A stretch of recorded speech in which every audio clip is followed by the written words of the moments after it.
मेरे प्यारे व्यूअर्स और विद्यार्थियों, मैं अब आपके सामने सर्वनाम का दूसरा भाग प्रस्तुत करने जा रहा हूँ।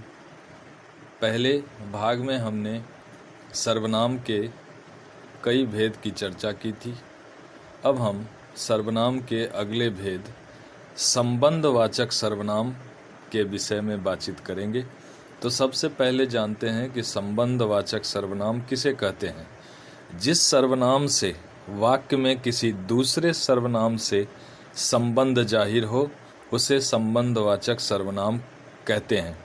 फिर से ध्यान दें, जिस सर्वनाम से वाक्य में किसी दूसरे सर्वनाम से संबंध जाहिर हो उसे संबंधवाचक सर्वनाम कहते हैं। यदि संबंधवाचक सर्वनाम की दूसरे शब्दों में परिभाषा देनी हो तो इस प्रकार हो सकता है। जो सर्वनाम शब्द किसी वाक्य में प्रयुक्त संज्ञा या सर्वनाम शब्दों का संबंध उसी के उपवाक्य से जोड़ते हैं उन्हें संबंधवाचक सर्वनाम कहते हैं। फिर से सुने, जो सर्वनाम शब्द किसी वाक्य में प्रयुक्त संज्ञा या सर्वनाम शब्दों का संबंध उसी के उपवाक्य से जोड़ते हैं उन्हें संबंधवाचक सर्वनाम कहते हैं। उदाहरण के रूप में जो सो, जैसा वैसा, जो वह, जिस उसे आदि। एक बार संबंधवाचक सर्वनाम के उदाहरण पर फिर से ध्यान दें। जो सो, जैसा वैसा, जो वह, जिस उसे इत्यादि। अब यदि संबंधवाचक सर्वनाम का प्रयोग वाक्यों में किया जाए तो पहला उदाहरण सामने आता है, जिसकी लाठी उसकी भैंस। यहाँ पर लाठी और भैंस के संबंध को बताने के लिए जिसकी तथा उसकी दोनों संबंधवाचक सर्वनाम का प्रयोग हुआ है। बिना विचारे जो करे सो पाछे पछताए। फिर से सुने, बिना विचारे जो करे सो पाछे पछताए। तो इस वाक्य में जो और सो दोनों ही संबंधवाचक सर्वनाम हैं। तीसरा उदाहरण, जैसा उसने किया वैसा ही फल पाया। जैसा ही उसने किया वैसा ही फल पाया, यानी यहाँ जैसा और वैसा दोनों ही संबंधवाचक सर्वनाम को दर्शाते हैं। अब आगे हम प्रश्नवाचक सर्वनाम यानी सर्वनाम के अंतिम भेद प्रश्नवाचक सर्वनाम के विषय में बातचीत करते हैं। जिस सर्वनाम से प्रश्न का बोध हो उसे प्रश्नवाचक सर्वनाम कहते हैं। जिस सर्वनाम से प्रश्न का बोध हो उसे प्रश्नवाचक सर्वनाम कहते हैं। यदि हम उदाहरण देखें तो कौन, क्या, कब, किसने, कैसे, कितना इत्यादि। प्रश्नवाचक सर्वनाम के उदाहरण को एक बार फिर से समझें। कौन, क्या, कब, किसने, कैसे, कितना इत्यादि। अब हम प्रश्नवाचक सर्वनाम के उदाहरण को वाक्यों में प्रयोग करके देखते हैं।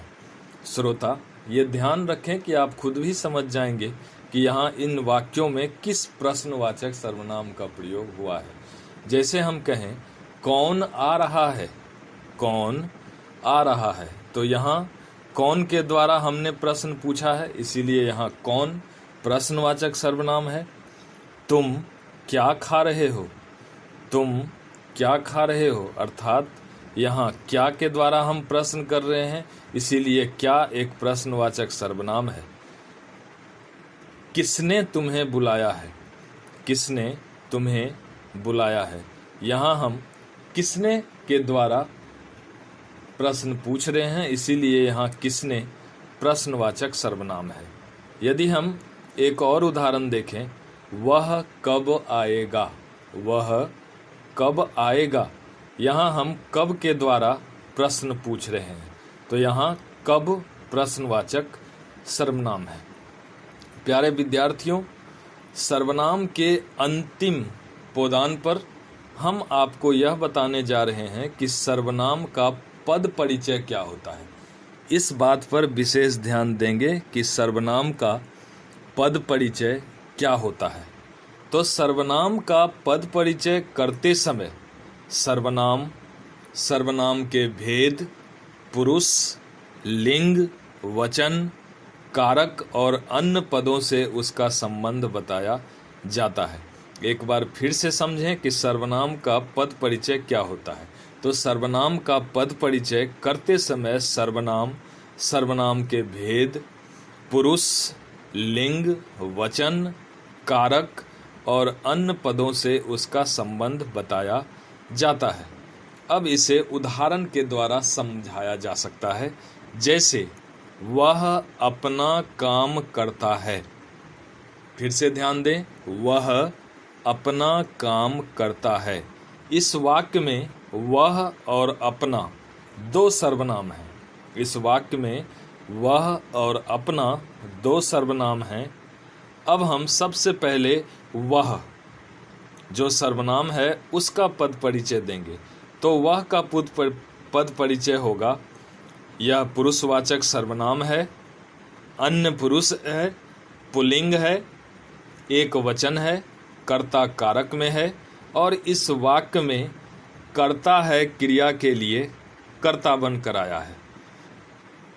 इस वाक्य में कर्ता है क्रिया के लिए कर्ता बनकर आया है। अब बात करें कि अपना का पद परिचय क्या होगा, यानी अपना सर्वनाम का पद परिचय क्या होगा। तो अपना की सबसे पहली बात कि यह एक निजवाचक सर्वनाम है।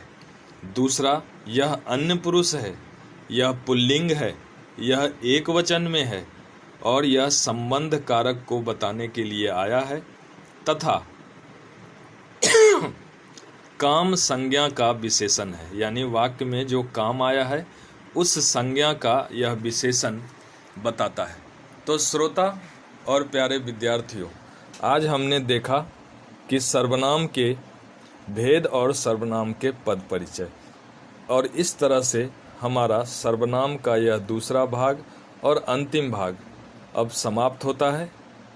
इसी तरह हमारे साथ, हमारे चैनल के साथ बने रहिए और यदि यह मेरा अच्छा लगता है तो इसे सब्सक्राइब करें और लाइक करें ताकि मेरा मनोबल बढ़ता रहे और फिर मैं आगे आपको दूसरा टॉपिक ऑडियो और वीडियो दोनों माध्यम से मैं आप तक पहुंचाता रहूं।